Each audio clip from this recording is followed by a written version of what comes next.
हाँ तो दोस्तों, आज हम चालू करने जा रहे हैं न्यूटन की गति का तीसरा नियम। न्यूटन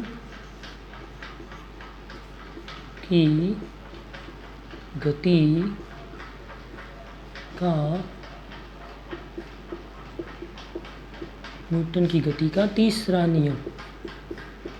न्यूटन की गति का तीसरा नियम, न्यूटन के द्वारा दिया गया गति का तीसरा नियम। पहला नियम हमने पढ़ रखा है। पहले नियम में हमने क्या कहा कि पहले नियम में जड़त्व के बारे में व्याख्या की। जड़त्व में दो प्रकार की व्याख्या, स्थिरता और दूसरी गतिशीलता। स्थिरता में हमने कहा कि यदि कोई वस्तु स्थिर है तो वह स्थिर पड़ी रहेगी, और गतिशील है तो गतिशील पड़ी रहेगी। कब तक? जब तक कि उस पर की कोई बाह्य बल न लगा ले। बाह्य बल न लगा ले, ये नियम कहलाया गति का पहला नियम, जो कि जड़त्व का नियम कहलाता। फिर दूसरे नियम की बारी है। दूसरे नियम में हमने व्याख्या की किसके बारे में? बल के बारे में। हमने कहा कि बल जो है वस्तु के संवेग में परिवर्तन की दर के बराबर होता है। संवेग में परिवर्तन डेल्टा अपॉन क्या लगा दिया? Delta T. संवेग में परिवर्तन की दर के बराबर होता है। संवेग में परिवर्तन को इस तरीके से दर्शा सकते हैं, P2 माइनस P1, P दूसरे कण का, P पहले कण का, बट्टे में क्या लगा दिया? T लगा लिया। संवेग में परिवर्तन की दर किसके इक्वल होगी? बल के इक्वल होगी। ये हमने पढ़ा न्यूटन की गति का दूसरा नियम। और न्यूटन की गति के दूसरे नियम में हमारे पास फॉर्मूला आया था किसका? बल का। बल हमने कहा बल किस में होता है? ma में होता है। ये हमने फॉर्मूला निकाल दिया न्यूटन की गति के दूसरे नियम में। अब बारी आती है न्यूटन की गति का तीसरा नियम।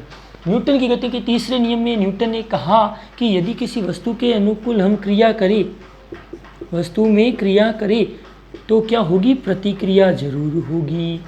क्रिया के अनुकूल उसने कहा कि कोई ना कोई प्रतिक्रिया जरूर होगी। ये न्यूटन की गति का तीसरा नियम है। न्यूटन की गति के तीसरे नियम में बताया कि क्रिया के अनुकूल क्या होगी? कोई ना कोई प्रतिक्रिया होगी। क्रिया के अनुकूल हमेशा कोई ना कोई प्रतिक्रिया जरूर होगी। ये न्यूटन की गति के तीसरे नियम में बताया गया। अब न्यूटन की गति के तीसरे नियम के एग्जाम्पल क्या क्या है? एग्जाम्पल कौन कौन से है?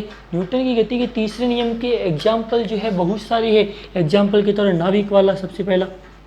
नाविक यदि पतवार से पानी को आगे धकेलता है तो नाव कहाँ जाती है? पीछे जाती है। जबकि पानी को पीछे धकेले तो नाव कहाँ जाएगी? आगे जाएगी। ये नाविक द्वारा। एक दूसरा इसी तरह एग्जाम्पल ले सकते हैं बंदूक का। बंदूक की गोली को दागेंगे जब तो हमारे हाथ को क्या लगेगा? एक धक्का सा लगेगा। यह भी उदाहरण किसका है? गति के तीसरे नियम का ही है। तीसरे नियम के एग्जाम्पल ध्यान रखना। नाविक द्वारा पतवार से पानी को आगे धकेलना तो नाव पीछे जाना।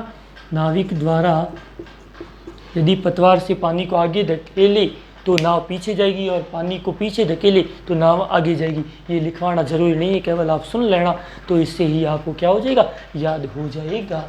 फिर ये न्यूटन की गति के तीसरे नियम केवल इतना ही है। न्यूटन की गति के तीसरे नियम में यही बताया कि वस्तु में क्रिया के अनुकूल क्या होगी? प्रतिक्रिया होगी। और साथ ही इसके दो एग्जाम्पल लिख लेना तो तुम्हारा काम हो जाएगा। फिर बारी आती है न्यूटन की गति के तीसरे नियम के बाद हमारे पास आता है संवेग संरक्षण का नियम। क्या आता है? संवेग संरक्षण का नियम। संवेग संरक्षण का नियम जो